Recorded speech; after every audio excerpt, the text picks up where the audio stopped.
Outgoing Ambassador Ines Flores Fernandez, a Master of Science degree holder from Finance from the National Autonomous University of Mexico, backed by a rich cumulative working experience in international relations, was a principal contributor in strengthening the existing mutual beneficial ties between the Gambia and Cuba. This process is envisaged to be further accelerated by the ratification of an agreement on visa exemption for holders of diplomatic and service passports by both the government of the Gambia and the government of Cuba. In the health sector, Ambassador Fernandez has steadfastly championed greater cooperation between the Gambia and the Republic of Cuba. On behalf of His Excellency Sheikh Professor Alhaji Dr. Yahya AJJ Jammeh, the President of the Republic of the Gambia, members of his government and the entire Gambian population, the Ministry of Foreign Affairs wishes to convey its immense gratitude to Her Excellency Mrs. Ines Flores Fernandez, outgoing Ambassador of the Republic of Cuba to the Gambia, for all her laudable efforts she has made in the further consolidation of the broader relations between the Gambia and the Cuba. The outgoing Ambassador Hassan Mohamed Burahama, who in 2003 obtained a doctorate degree from the University of Hull, United Kingdom, is no less a professional. An author of many books, the finest and latest title, Diplomacy in the Area of Globalization, earned him international recognition.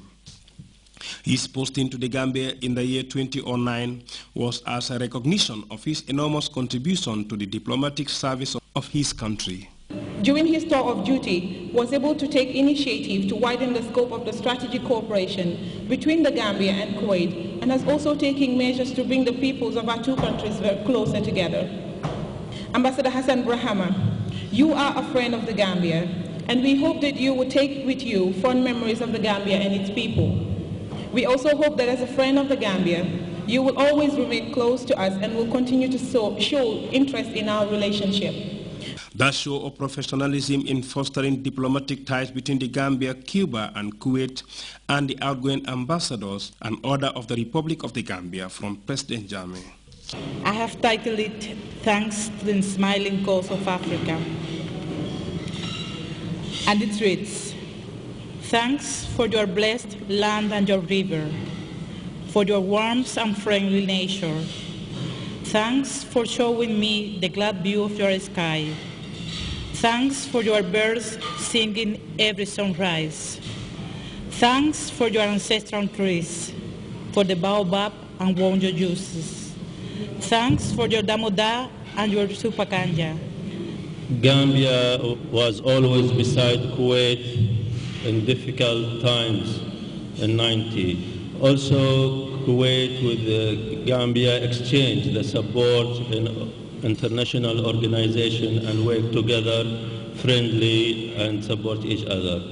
In fact, my feeling is really that I had friends for several years, work with them in all levels, officially and friend, private.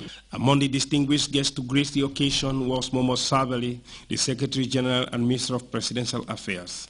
The Gambia, under the starship of President Jammeh, as Sabally puts it, has a unique foreign policy anchored on the serving of the one God. The Gambia has had a very special and very unique foreign policy, and that is based on the serving of the one true God, Allah, and based on that, choosing our friends and bonding with countries that believe in the oneness of humanity, with countries that believe in the territorial integrity and sovereignty of each country, regardless of size or color. And based on that, we have friends that are true and genuine.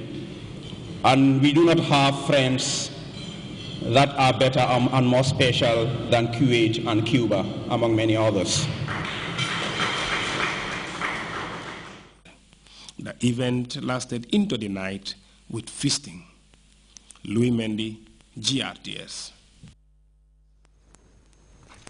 The President's farms in Sifo and Kanilai were points of convergence for hundreds of volunteers drawn from the various security units and parts of the Casamas. Saturday's exercise has been described as a turning point in Professor Jammeh's agricultural drive.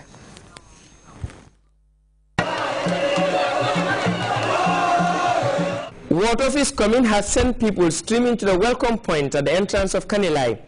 This is characteristic of distinguished authority very much alive with the Gambian leader, and it lives well beyond these lines, motivating hundreds of volunteers in various activities at farms owned and managed by His Excellency. Drawn from different parts of the Fonias and Casamas, the workers fought hard to pen their names on this historic path, regenerating hope and optimism in this presidential-led crusade against hunger and malnutrition. For this is all that the Go Back to the Land call implies and has come to be understood as our surest instruments in the quest for economic independence. It's nothing because of motivation and then encouragement. Really, you know, as somebody, if you are given a responsibility, you must be ready to deliver it to the max. By how? Not to give them something, but at least you try and give them encouragement. You join with them, work with them, and show them that you are as equal as them. You know, that's the driving force behind this, I think. Exactly, that's the driving force behind them. Yeah. Since we came in the morning, I've been with them. Since I left home, I said I'm not going to return back. What am I going to look for at home? I must have to stay with them here, give them courage, join with them, work together with them. In other words, you are motivating them. Really, I'm motivating them very well. That is why you could see since in the morning up to now, it seems as they have not even worked. Yeah, and look at the expanse they have covered. I think they were plowing still, huh? Really, they are plowing still, plowing and sowing also. At the same time? At the same time. It's still going on simultaneously. I thought it is ready now to sow anything. Well, as you can see, all this vast area, it has been plowed and it has been sown already. The President's efforts to diversify has not also gone unnoticed and is gaining new momentum at fields in and out of Kanilai. And in fact, in Kanilai itself, the scheme to grow Gambia's own palm oil is taking a new drive, and CIFO is no different. There is plan to cover an entire area measuring 54 hectares with these Malaysian-type palm kernel seedlings ordered into the country by the Gambian leader.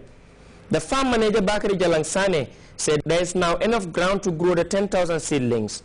Today is also another special day for me. Special in the sense that this is the first time having combined security forces throughout the country coming to CIFO farm. This is the first time they are doing that. This is the first time they come into CIFO. Okay. And then I'm happy to announce that today the security forces have finished the targeted area that I have targeted to transplant these palm trees, these 54 hectares. The security forces, combined forces, have cleared the targeted area today. So from that connection where you stopped all the way here now measures 54 directly? Directly, yes. Okay. Yeah. And then you still have enough ground left uncultivated that you have not even touched? If I can get it from the big man, I'll expand. You see, he have covered almost every sector that you think can raise our economy, that can help us fight poverty. Okay. But coming to this project again, I think is special. Special in the sense that palm oil becoming something that our Kenyans will know. But thanks to President Jammeh, I think very soon our government kids will still come again to know what palm oil is all about. That's what. Helping him bring the idea to fruition are members of the Armed Security Services, led by the Chief of Defense Staff, Major General Usman Baji, and the Director General of the National Intelligence Agency, retired Captain Sen. Same thing, joining His Excellency the President in his endeavor to feed the nation. Yes, he has called people to go back to the land, and he has started it. We are here working with him. Yes, helping clear this place, because we know whatever is going to be produced here will come back to the people of the Gambia. So, you know, we are here to work for ourselves. You know, this is not the first time we have been coming to the President's farm. You know, it is an obligation upon all of us. You know, when you look at all that he has been doing for the armed and security services, out of his own pocket, you know, so if he has some work to do, you know, we need not to sit down and look at him and then others coming to help him. You know, we also have to contribute our quota. Their perceptions are shared by their unit commanders, be it in the armed forces or the police, said Colonel Hina Sambu, the Director of Admin and Logistics of the Gambia Armed Forces. To the service personnel, there is a sense of accomplishment, but the feeling of officials of the Kanilai farms was far greater. They were appreciative and amazed with the length these men and women have gone in